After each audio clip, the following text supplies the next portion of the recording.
Con el deseo de que todos estén muy bien, hoy vamos a platicar un poco de los ajustes. Es un tema interesante para comprender el cierre del ciclo contable que vamos a ir analizando paso a paso.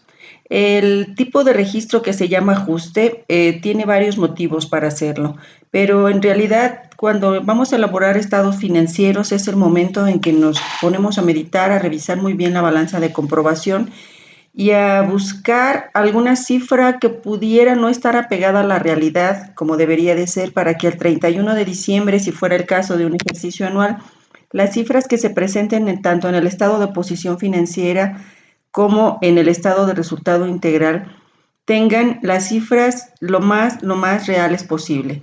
La contabilidad no es 100% exacta, ya sabíamos que muestra la razonabilidad, lo más razonable, lo más apegado posible a la realidad de las cifras, aun cuando hay algunas cuestiones que son derivadas de estimaciones o que pudieran no reflejar algún aspecto de mercado o económico fuera de de lo real de la sociedad o de la entidad en la que estamos trabajando. Es decir, al cierre de un periodo cada año hay que elaborar el estado financiero y entonces es el momento de revisar que sus cifras pudieran ser mejoradas, ajustadas, pudieran acercarse más a la realidad de lo que esa entidad debería demostrar a sus usuarios para que se tomen decisiones sobre esa entidad en particular. Hay motivos de ajuste diferentes. Vamos a ir analizando con un ejemplo uno a uno, pero aquí hay un listado de los principales. La principal o la primera que vamos a mencionar es la corrección de errores u omisiones. Un error puede ser que el capturista puso un 0 de más, un 0 de menos, tal vez alguien con problemas disléxicos invirtió 2 números, se pueden hacer correcciones a esas cifras al momento de darse cuenta. Puede suceder también que se esté omitiendo algún registro, un cargo del banco que no hemos nosotros identificado y no se ha registrado, y al comparar las cifras del estado de cuenta bancario con el contable no coincidir y haya que hacer el registro. La omisión porque un vendedor recibió dinero de un cliente que vino a pagar un adeudo anterior y nosotros no hemos hecho el registro correspondiente. Un error puede ser también que se haya registrado indebidamente o clasificado indebidamente un renglón, etcétera. Puede ser el momento de hacer el ajuste, el cambio y la corrección de las cifras. El traspaso de pagos de ingresos anticipados del estado de posición financiera a cuentas del estado de resultados. Si ustedes recuerdan, hay un grupo de cuentas en el activo que se llama pagos anticipados, donde puede estar las cuentas de papelería y útiles, propaganda y publicidad, varios renglones correspondiendo a cuentas que registran el derecho que la empresa tiene sobre el pago que hizo de beneficios que recibirá en un futuro. Cuando el tiempo pasa y esos beneficios ya se han recibido, hay que hacer la corrección. Y lo que era, por ejemplo, rentas pagadas por anticipado, al paso del tiempo se van a convertir en un gasto. Si la renta que yo pagué de manera anticipada era de mi bodega, pues será un gasto de venta que haya que registrar. Otro motivo son las estimaciones o las provisiones. La estimación para cuentas de cobro dudoso es de las más comunes, donde las cuentas que manejan el crédito como una manera de venta tienen que hacer la provisión, una estimación, una separación, digamos, y la notificación, la revelación al usuario de que no va a poder recuperar el 100% del dinero del crédito que otorgó, por ventas o por cualquier otro motivo.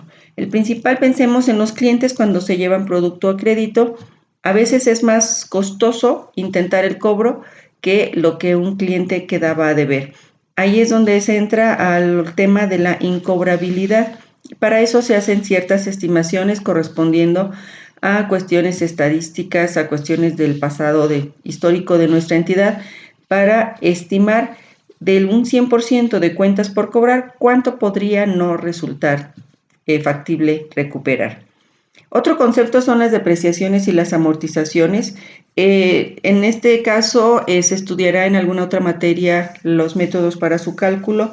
Matemáticas financieras suele ser una materia donde se enseñan o se analizan los distintos métodos de depreciación, pero vamos a ver aquí uno muy sencillo. Se trata de una pérdida del valor de un bien por el desgaste, por el paso del tiempo.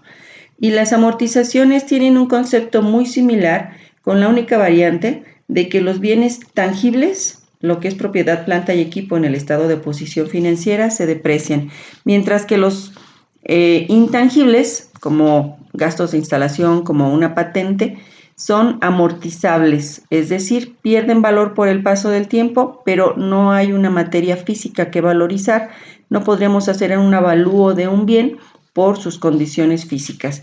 El concepto es muy similar, pérdida de valor. Y finalmente, esa pérdida de valor se refleja como un gasto para nuestra entidad. Esto es correspondiendo a las normas de información financiera y a las reglas de valuación. Tenemos que diferir mediante depreciación el pago que se hizo de un bien de larga duración. Cada periodo vamos con un porcentaje o con cualquiera de los métodos de depreciación, restando como gasto a nuestros ingresos la parte del desgaste que va sufriendo los bienes tangibles, en el caso de la depreciación, que hemos pagado de manera anticipada recibiendo beneficios futuros. Otro concepto que vamos a analizar son las reservas de capital. Cuando se estudie las sociedades mercantiles, se verá que tienen obligación de generar mínimo la reserva legal, que es la separación de un 5% de las utilidades de la entidad para generar una reinversión, para que el capital de la empresa se fortalezca y en caso de tener algún quebranto, alguna imposibilidad de pago, en fin, pues haya bienes dentro de la entidad con los cuales las empresas puedan hacer frente a esas deudas. En el caso de algunos otros tipos de reservas, ya se mencionarán en su momento, pero es la separación de utilidades que los socios podrían voluntariamente determinar para que la empresa reinvierta. En el caso del siguiente concepto, que son pagos pendientes al cierre del ejercicio, podemos hablar de servicios como la luz, el teléfono, que normalmente se recibe una notificación del adeudo con una fecha de pago para los meses siguientes, los primeros días del mes siguiente al que se recibió el servicio. Si cumplimos con el postulado de devengación contable, el consumo ya se hizo. Fue un gasto necesario para que los ingresos y las ventas se pudieran generar en el periodo, pero no se va a pagar de contado en efectivo, sino hasta el ejercicio siguiente. Eso pasa cuando tenemos el recibo de diciembre y lo vamos a pagar en enero. Se pagaría en tiempo y forma de manera correcta en enero. No significa que forzosamente tenga que pagar en diciembre. Significa que tengo que provisionar, que generar el cargo al gasto con un abono a acreedores diversos en su caso, para generar el pasivo y el gasto quede disminuido de mis ingresos en el periodo en que el consumo se hizo. Básicamente a eso se refiere. Cuando hablamos del siguiente renglón, que son intereses devengados al cierre del ejercicio por pagos atrasados a proveedores o acreedores, o en su caso a mi favor por cuentas por cobrar, esto significa que si hubo mora, alguien se atrasó en el pago, nosotros no le pagamos al proveedor en su tiempo, el proveedor puede sancionarnos con algún recargo o con intereses por no pagar a tiempo. Si esos intereses van corriendo, pues obviamente yo tengo un pasivo mayor. Hay que registrar lo que el adeudo ha incrementado por la mora, por no haber pagado los intereses a tiempo. Y en el caso de que yo tenga clientes morosos, pues los clientes pueden que ya me deban más porque se han acumulado intereses. Cuando yo estoy beneficiario de esos intereses será un producto financiero y cuando yo debo pagar esos intereses se tratará de un gasto financiero.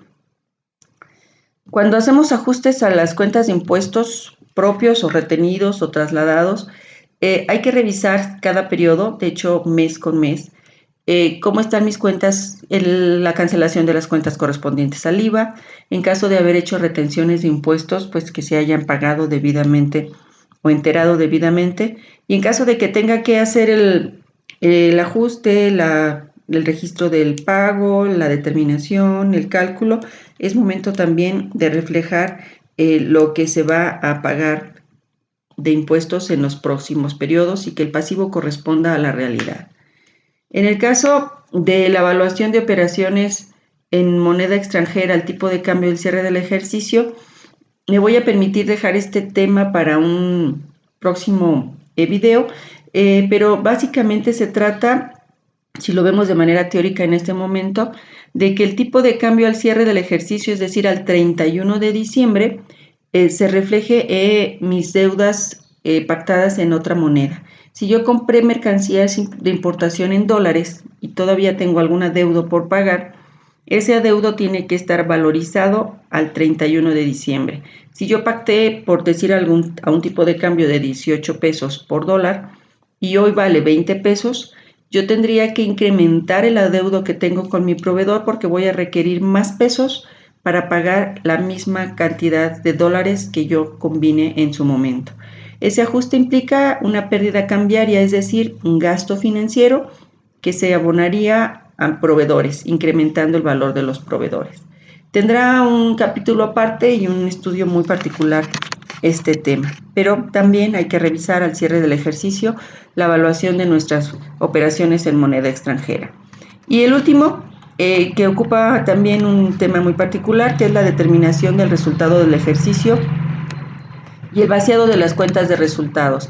Básicamente en este momento lo que nos interesa analizar y tener presente es que al tratarse el estado de resultados de un estado dinámico, cada 1 de enero deben iniciar sus cuentas, todas las de resultados, en ceros, para que se vayan acumulando renglones como ventas, como compras, como gastos, a partir del 1 de enero y hasta el siguiente 31 de diciembre. Es acumulativo. Haremos el estudio en su momento. Me voy a permitir poner un pequeño ejemplo de cada uno de estos casos que enlisté. Un primer ejemplo se refiere a la corrección de errores u omisiones. Aquí nos dan una redacción que dice que derivado del arqueo de caja puede encontrarse un faltante de efectivo, lo que puede derivar en dos maneras de resolverlo. Una es que nuestro cajero se haga cargo, que nosotros se lo cobremos al cajero, se lo descontemos de su paga en algún momento. Sería el caso de cargar a deudores diversos con abono a caja. Esto haría que nuestro saldo de caja refleje la realidad. Ese es el objetivo. Otro concepto, otra manera de resolverlo sería que la empresa absorba esa merma, que puede ser porque el cajero involuntariamente recibió un billete falso o porque al dar cambio se equivocó, tal vez algún cliente le dio el cambio de más y esa es la causa del faltante. Las políticas de la entidad deben determinar cómo proceder en estos casos. Serían las dos maneras de resolverlo, o con deudores diversos o el concepto de otros gastos. Hay otra posibilidad, que haya sobrante de efectivo por los redondeos la mayoría de las veces o porque hemos dado el cambio con error. Sería un cargo a caja con un abono a otros productos. Aquí tal vez alguien diga, ¿y qué tal si se lo damos al cajero, que el cajero se lo lleve? En este caso sería poco recomendable. La mayoría de las entidades definen que si hace falta dinero en la caja, el cajero lo absorbe y si sobra dinero, la empresa se lo queda.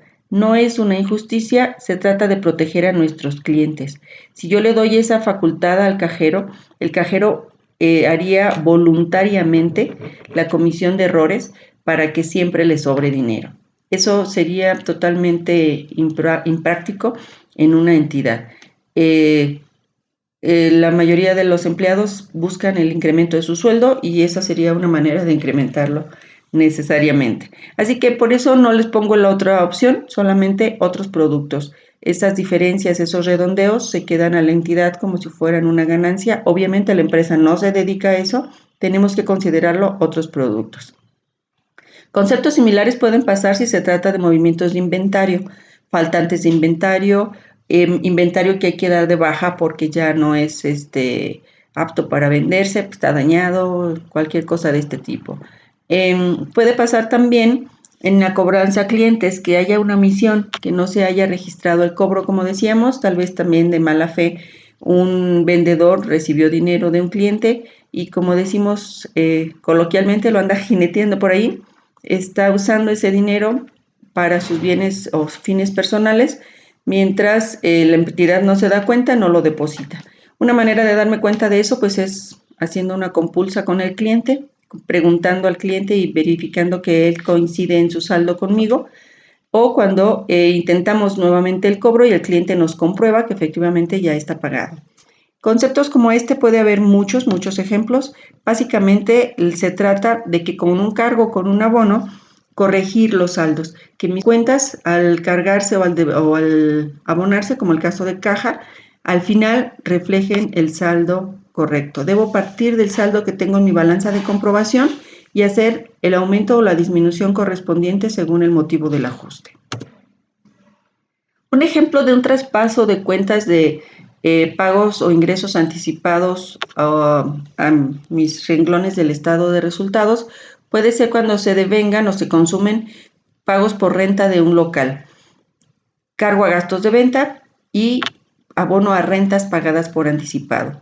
Mi balanza de comprobación debiera demostrar un saldo en rentas pagadas por anticipado, donde se hizo el registro cuando se pagó de manera anticipada varios meses de renta.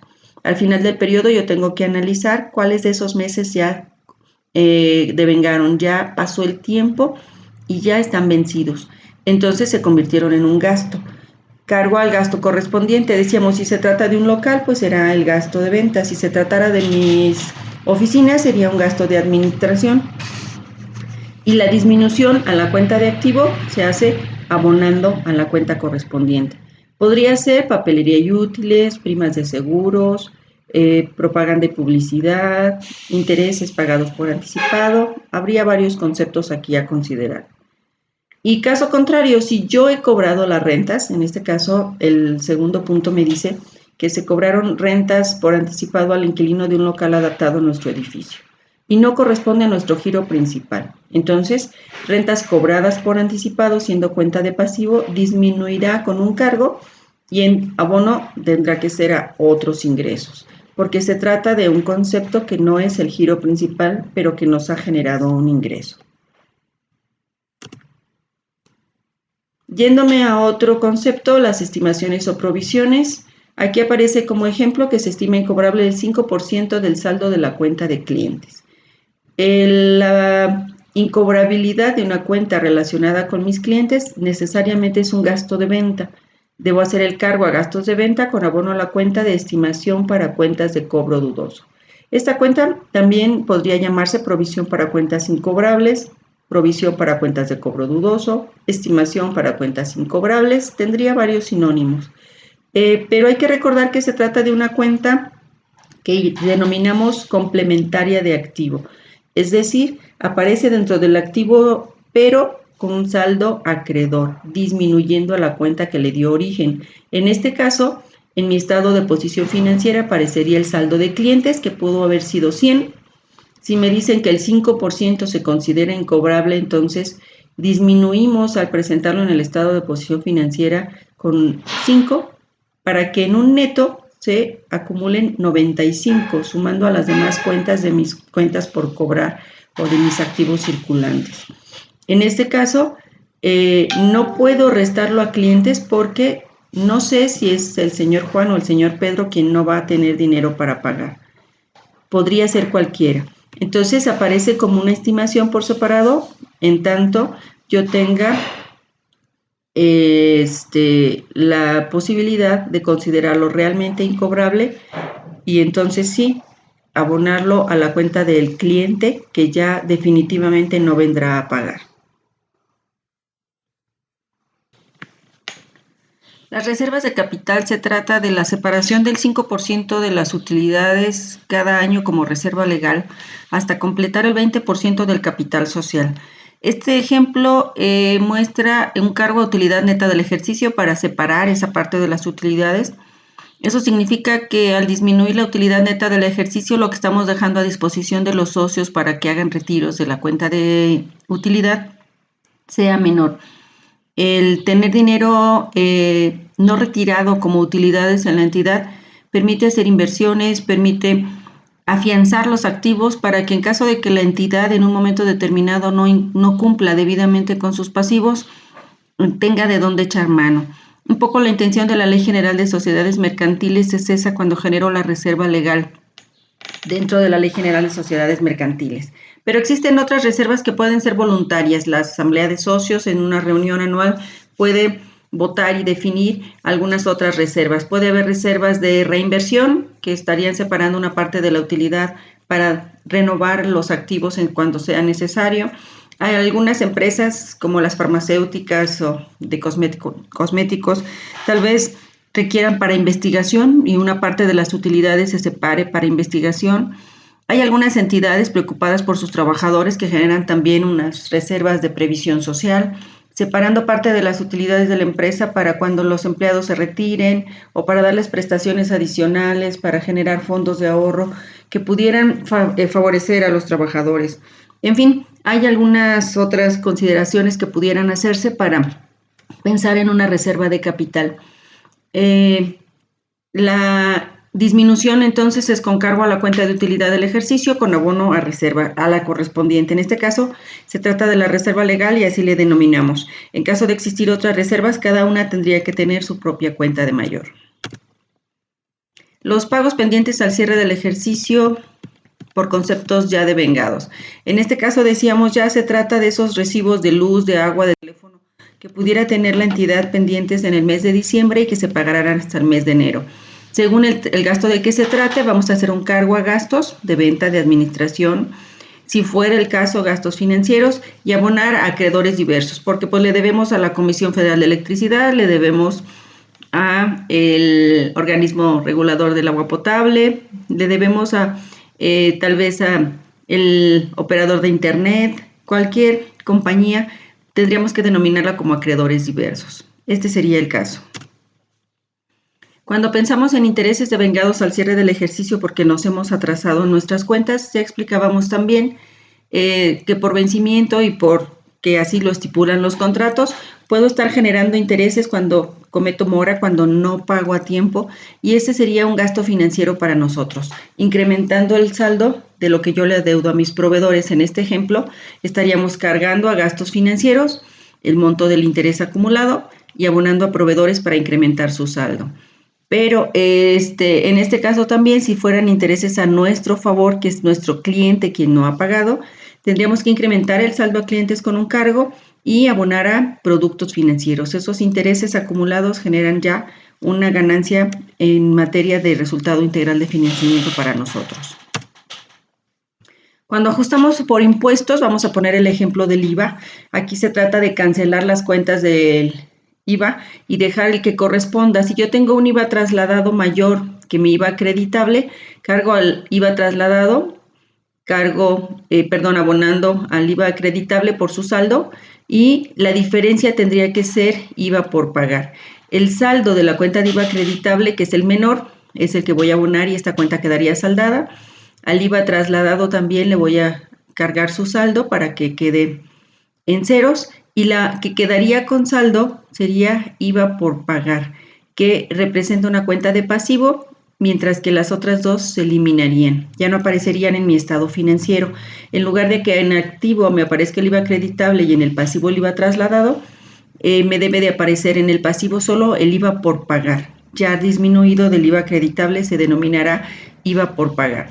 Sería más correcto mostrarlo de esa manera en mi estado de posición financiera. Para la determinación del resultado del ejercicio, aquí se sigue un poco el orden del estado de resultados. Se trata en el método analítico de ir disminuyendo cuenta por cuenta para dejarlas en ceros. Vamos a ir tomando el saldo de las cuentas de resultados e irlas abonando o cancelando según corresponda para que queden en ceros. Siguiendo un poco el formulario, las ventas netas se determinan disminuyendo de las ventas las devoluciones, las rebajas y los descuentos sobre venta. Traté de ejemplificar aquí poniendo que del saldo de la cuenta de devoluciones sobre venta, que es de naturaleza deudora, tendrá un saldo deudor, podemos hacer su abono para cargarlo a ventas. Puedo hacerlo una por una de las cuentas o en este ejemplo para simplificar lo puse de manera conjunta. Con eso se determinan las ventas netas y dejo en ceros saldadas las cuentas de devoluciones, rebajas y descuentos. Voy a pasar también los gastos de compra a la cuenta de compra, siguiendo un poco la fórmula que dice que las compras totales es igual a las compras más los gastos de compra. Del saldo de gastos de compra, lo cancelo abonando, queda en ceros en este momento esta cuenta y se suma la cuenta de compras, que me va a servir para determinar el costo de lo vendido al final de este proceso. Tendría también relacionado con el costo de ventas las devoluciones, rebajas y descuentos sobre compra que se abonarán a la cuenta de compras. La fórmula dice que se disminuyen para obtener las compras netas. Al cargar cada una de estas cuentas que eran de naturaleza acreedora, quedarán saldadas. En el número 4 hice un cargo a compras con un abono a inventarios. Aquí también tomé el saldo de la cuenta de inventarios que viene a representarnos el inventario inicial. Cuando se suma a las compras en este momento se convertirían en las mercancías disponibles para su venta. Lo vamos a hacer en un ejercicio práctico en un momento más adelante. Pero me interesa que tengan como formulario un poco este pequeño resumen.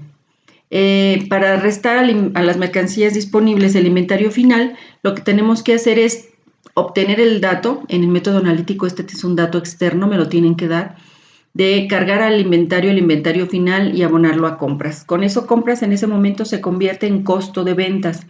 El saldo que yo determine en ese momento de la cuenta de compras será o representará el costo de lo vendido y se va a traspasar abonándolo a compras y cargándolo a ventas. En ventas voy a determinar entonces la utilidad o pérdida bruta, porque tenía ya como saldo las ventas netas y le estoy cargando el costo de ventas.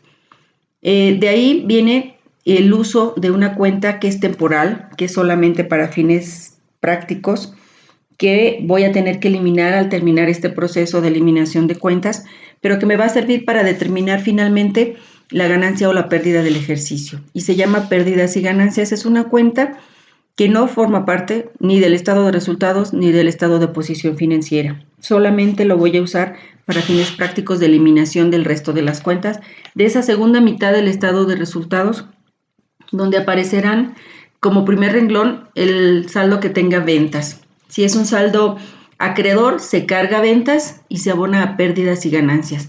De modo que pérdidas y ganancias aquí inicia con la utilidad bruta, que es lo que representaba el saldo de la cuenta de ventas que se está traspasando. Ventas, compras, gastos, devoluciones, rebajas, inventarios quedaron ya utilizados, que era la primera mitad de mi estado de resultados. Solamente inventarios tiene saldo en ese momento y representa el saldo final de las mercancías. Como es una cuenta que pertenece al estado de posición financiera, esa cuenta permanecerá con saldo. El resto ya están saldadas o en ceros. En pérdidas y ganancias lo que voy a hacer es vaciar las cuentas que yo tenga relacionadas con el estado de resultados. Del saldo vamos a cargar gastos de venta, gastos de administración, gastos financieros y otros gastos. Se van a sumar a pérdidas y ganancias cargando su monto y abonando a cada una de estas cuentas para que queden en ceros. Tomo el saldo de gastos de venta, hago un cargo a pérdidas y ganancias y un abono a gastos de venta. Lo puedo hacer por separado, uno a uno. Lo ejemplifiqué en uno solo para fines didácticos aquí. Y las cuentas que tenían naturaleza acreedora, pues necesitan un cargo con su saldo para quedar en ceros. En ambos casos, productos financieros y otros productos se cargan y se abona su monto a pérdidas y ganancias. De modo que pérdidas y ganancias, en el siguiente paso, tengo que determinar su saldo. Sumar movimiento deudor, movimiento acreedor y determinar un saldo. Si el saldo de pérdidas y ganancias es acreedor, significa que tengo una utilidad, cargaría a pérdidas y ganancias para que queden ceros y abonaría a la utilidad neta del ejercicio. Eso me llevaría a hacer una provisión por los impuestos, cargando a utilidad neta del ejercicio y abonando lo correspondiente al impuesto sobre la renta y a la PTU por pagar, que sería generar un pasivo y disminuir mi utilidad. En el caso de que la cuenta de pérdidas y ganancias tenga un saldo deudor, se trata de una pérdida y entonces debo cargar a la pérdida neta del ejercicio y abonar a pérdidas y ganancias su saldo para que queden ceros. Obviamente, habiendo pérdida, ya no habría ajuste por impuestos. Básicamente y de manera muy resumida, este sería el ejemplo de cada uno de los casos de ajuste que se mencionaron en un inicio. Espero sea didáctica y puedan retomar en cualquier momento cuando requieran para la solución de los siguientes casos prácticos que se resolverán. Hasta aquí, muchas gracias por su atención.